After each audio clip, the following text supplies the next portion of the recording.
Chapitre 21.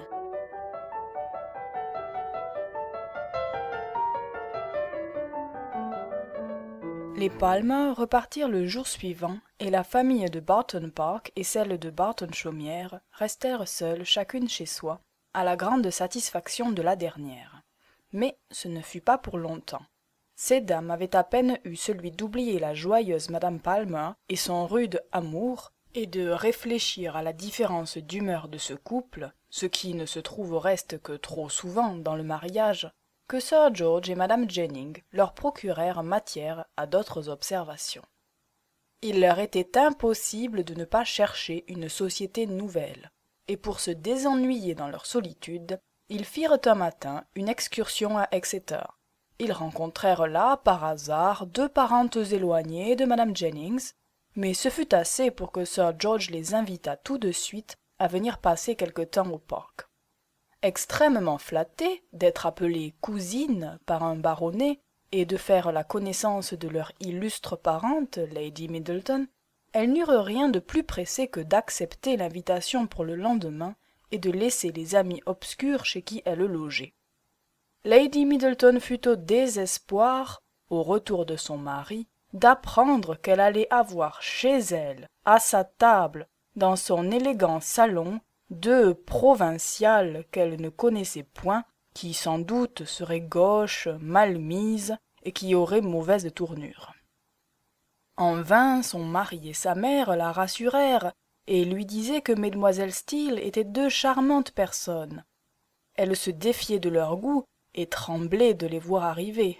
Ce titre de cousine, qui n'était point du bon ton, et qu'elle lui donnerait sans doute à tout propos, la faisait frémir.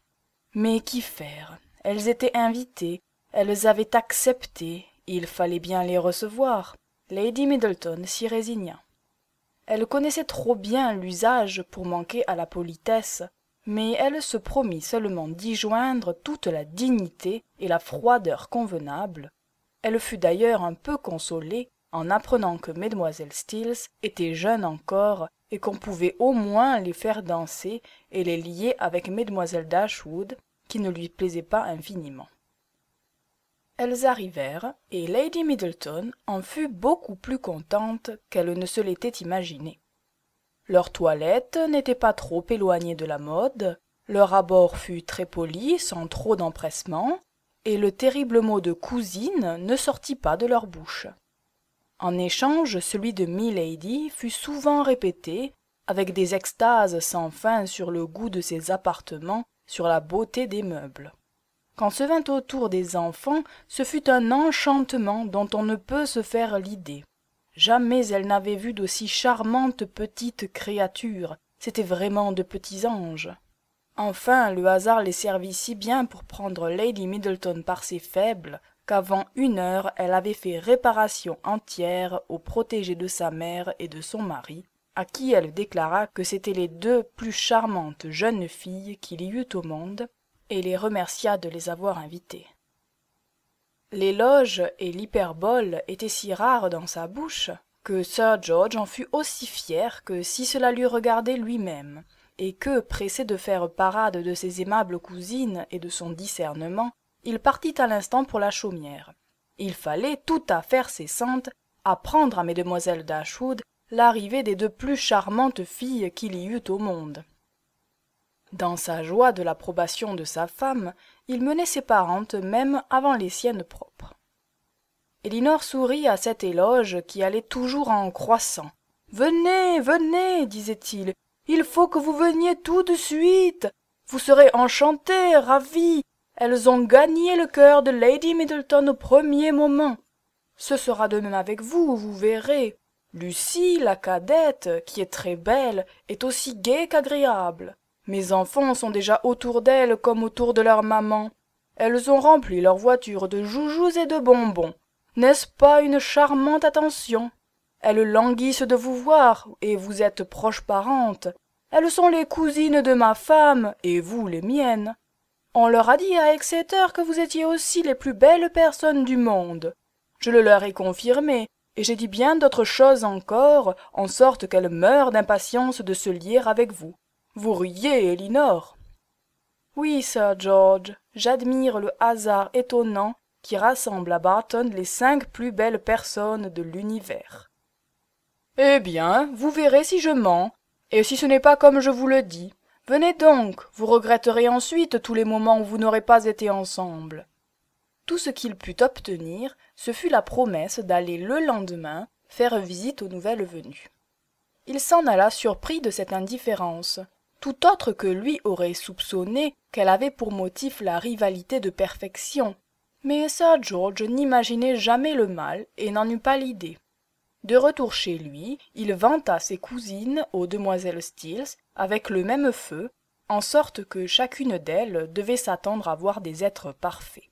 Mais Elinor, qui connaissait l'optimisme du baronnet et son enchantement pour les nouvelles connaissances, rabattait beaucoup de ses éloges, et Maria ne s'en occupait point. Quand elles arrivèrent le lendemain au parc pour faire leur visite, Sir George les présenta les unes aux autres avec la même emphase qu'il avait mise à leurs éloges, et l'on comprend qu'elles s'examinèrent avec attention. L'aînée des demoiselles Steels, Miss Anna, avait près de 30 ans, assez d'embonpoint, un de ces visages insignifiants qui n'expriment rien du tout, et de qui on n'a rien à dire ni en bien ni en mal. Lucie, le prodige de beauté de Sir George, était en effet très jolie. Ses traits étaient réguliers, son regard perçant. Elle avait dans sa tournure quelque chose qui n'était ni de la grâce ni de l'élégance, mais qui la faisait remarquer. Leur abord fut très poli.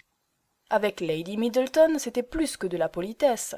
C'étaient des attentions recherchées, de la souplesse, une flatterie adroite quoique continuelle, et qui persuada à Elinor qu'elle ne manquait pas d'une sorte d'esprit. Elle parlait avec ravissement des enfants, de leur beauté, de leur intelligence. Elle jouait avec eux, supportait tous leurs caprices, répondait sans se lasser à leurs questions importunes. Avec Milady, elles admiraient l'arrangement de la maison, la bonté d'aimer, le goût de sa parure, lui demandaient des patrons de ses broderies, des modèles de ses chiffons, lui offraient de lui aider dans ses ouvrages ou de faire 1000 bagatelles pour amuser les enfants. Lady Middleton écoutait complaisamment toutes ces flatteries et trouvait ses nouvelles cousines toujours plus aimables et d'une affection inépuisable. Les enfants, en général, tourmentent à proportion de ceux qu'on les gâte, et ceux qui s'occupent sans cesse d'eux, et qui cessent à toute leur fantaisie, en sont les premières victimes. Mais les demoiselles Steels souffraient tout avec une patience qui leur gagna en entier le cœur de la faible mère.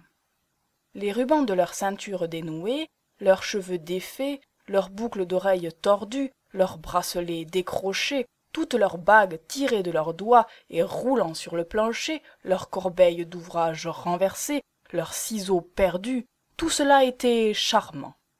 Ils avaient une activité adorable, une grâce parfaite dans leurs petits mouvements. On les laissait grimper sur les genoux, chiffonner les robes, tout était délicieux. La maman applaudissait par un sourire, et ne s'étonnait que de l'apathie de mes demoiselles Dashwood, qui ne prenaient nulle part à ces jeux. Pour l'ordinaire, elle caressait les enfants, mais sans s'en laisser tourmenter. Ce jour-là, les nouvelles venues s'en emparèrent tellement et les rendirent si insupportables qu'elles se tinrent prudemment à l'écart. « George est très gentil, très animé aujourd'hui, » dit Lady Middleton en voyant son fils aîné prendre le mouchoir de mademoiselle Anna et le jeter par la fenêtre. « C'est un petit malicieux.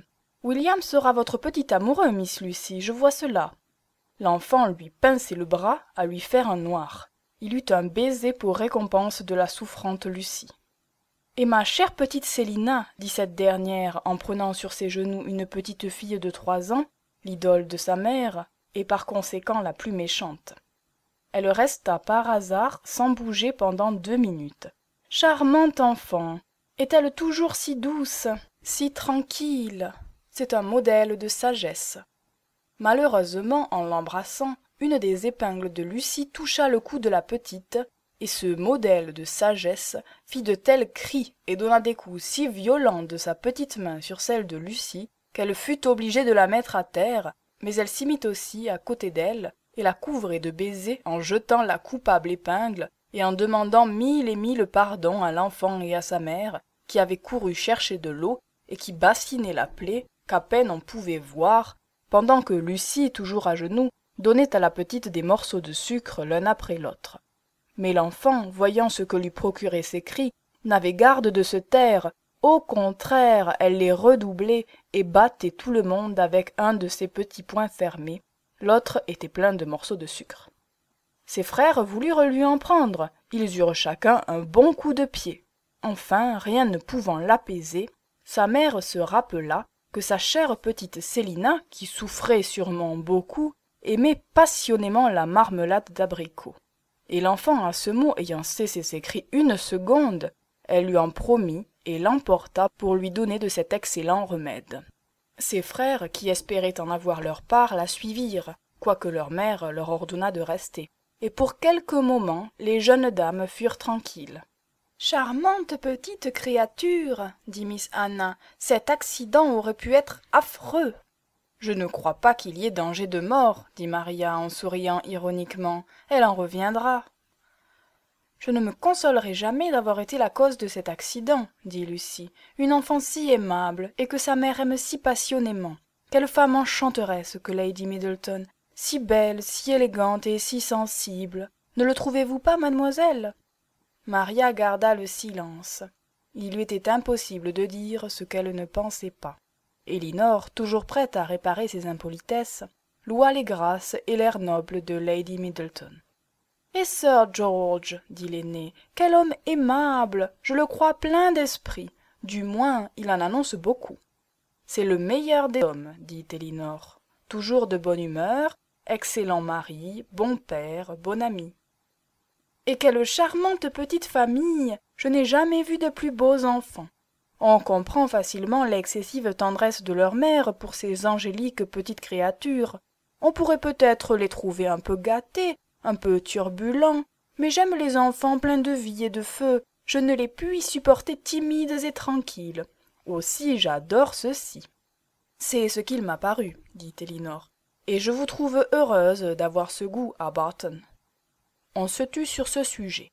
Après une pause, mademoiselle Steele l'aînée demanda brusquement à Elinor. « Aimez-vous le Devonshire ?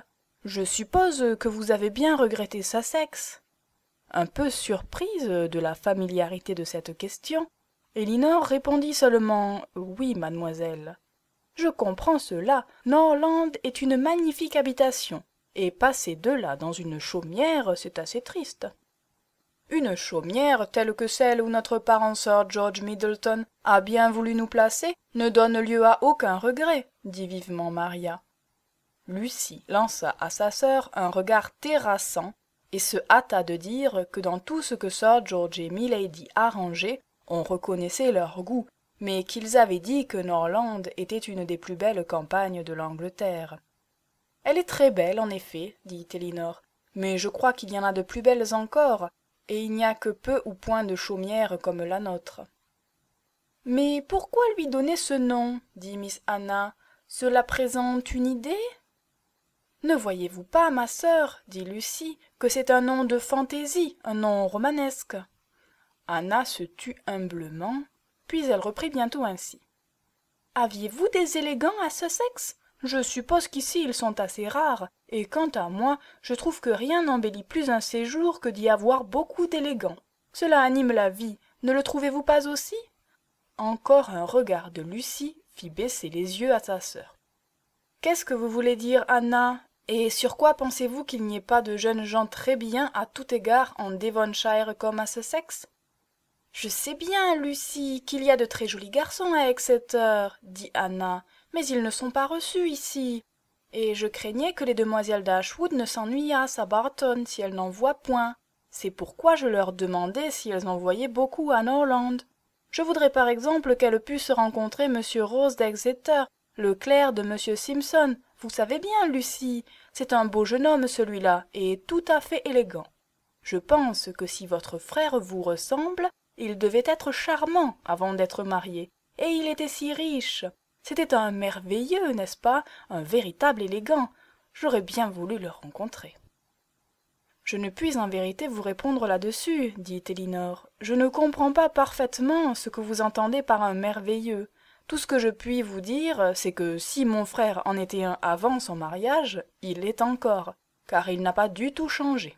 « Oh mon Dieu, quelle idée! Un homme marié élégant! Je ne puis me représenter cela.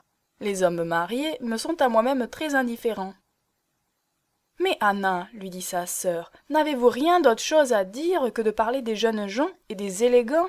Mesdemoiselles Dashwood vont croire que vous n'avez rien autre chose dans l'esprit. » Alors, changeant de propos, elle parla de chiffons, de mode et d'autres objets aussi intéressants. Les deux plus charmantes personnes du monde étaient jugées dans l'esprit d'Elinor et de Maria. La commune familiarité de l'aînée et son mauvais ton la mirent entièrement de côté. La cadette était mieux, certainement, mais comme Elinor n'était ni aveuglée par sa beauté, ni prévenue par son regard, elle ne trouva rien à côté de cela qui fût en rapport avec elle et qui pût lui plaire. Elles quittèrent donc la maison sans désirer de les mieux connaître. Il n'en était pas ainsi chez mesdemoiselles Steels. Elles arrivaient d'Exeter décidées à trouver tout parfait à Barton, et les maîtres, et la maison, et les enfants, et les chevaux, et les chiens, et les meubles, et les belles cousines. Tout était l'objet des éloges les plus outrés. Il était difficile d'exagérer sur mesdemoiselles Dashwood. Aussi furent-elles déclarées les personnes les plus belles, les plus élégantes, les plus accomplies en tout point qu'il fût possible de voir, et celles dont elles désiraient le plus passionnément faire des intimes amies. Sir George ne le désirait pas moins, et fit tout ce qui dépendait de lui pour former cette liaison. Elinor vit qu'elle ne pouvait s'y refuser tout à fait, et qu'il fallait au moins se soumettre à être assises à côté les unes des autres quelques heures dans la journée. Sir George n'en demandait pas plus, dans ces idées d'amitié, il suffisait de se voir en société et de causer ou de danser ensemble pour être intimes amis. De son côté, pour accélérer cette intimité, il confia aux demoiselles Steels tout ce qu'il savait ou supposait de la situation des dames de la Chaumière. Et dès leur troisième rencontre, mademoiselle Steels l'aînée félicita Elinor sur ce que sa sœur avait fait la conquête du beau, de l'élégant Willoughby. « Il est sûr, lui dit-elle, que c'est une chose très agréable que de se marier jeune avec un si bel homme, car on m'assure qu'il est vraiment d'une figure remarquable, que c'est un véritable élégant, et votre sœur est bien heureuse. J'espère que vous trouverez aussi bientôt un bon parti, car il n'est point agréable, je vous assure, de voir passer ses cadettes avant soi. Mais peut-être votre choix est-il déjà fait en secret ?» Elinor se sentit rougir. Elle ne pouvait pas se flatter que Sir George fût plus discret dans ses soupçons et dans ses conjectures sur elle que sur sa sœur. Il la plaisantait même de préférence depuis la visite d'Edward. Ils n'avaient jamais dîné ensemble sans qu'ils butent à la lettre F depuis le commencement du dîner jusqu'à la fin, en regardant Elinor. Dès que les Miss Steels eurent entendu cette plaisanterie, elles furent très curieuses d'en savoir davantage, et tourmentèrent Sir George pour qu'il leur dît en dernier le nom de l'heureux mortel au sujet duquel il raillait Elinor. Il se fit un peu presser, et il eut autant de plaisir à le dire que Miss Anna à l'entendre. « Son nom est Ferrars, dit-il à demi-voix, mais je vous en prie, n'en parlez pas, c'est encore un secret. »« Ferrars » répéta Anna, « est-il possible? Le jeune Ferrars, le frère de votre belle-sœur, Miss Elinor, est donc l'heureux mortel dont parle Sir George? Eh bien, j'en suis charmée pour plusieurs raisons. C'est un très agréable jeune homme, je le connais très bien, c'est un élégant. » Cette dénomination ne convenait nullement à Edward, mais c'était le mot favori d'Anna pour parler d'un jeune homme du bon ton. Elinor, émue de l'entendre nommer comme son amant avoué, fit peu d'attention à ce mot. Elle fut plus surprise d'entendre Lucie dire assez aigrement à sa sœur qu'elle contrariait sans cesse. « Comment pouvez-vous dire, Anna, que nous le connaissons très bien? Nous l'avons vu par hasard une fois ou deux chez mon oncle, et ce n'est pas le connaître. Vous savez fort bien que je ne connais pas du tout messieurs Ferrars. » Elinor écoutait avec attention. Qui était cet oncle? Où demeurait-il? Comment Edward le connaissait-il? Elle aurait voulu que l'entretien continuât, sans pourtant s'y joindre elle-même. Mais on ne dit rien de plus, et pour la première fois, elle trouva madame Jennings bien peu curieuse ou bien discrète. La manière dont Lucie avait parlé d'Edward l'avait frappée et lui donnait l'idée qu'elle savait ou croyait savoir quelque chose à son désavantage. Sa curiosité ne fut point satisfaite, le nom de M. Ferrars ne fut plus prononcé ni par les deux sœurs, ni par Sir George.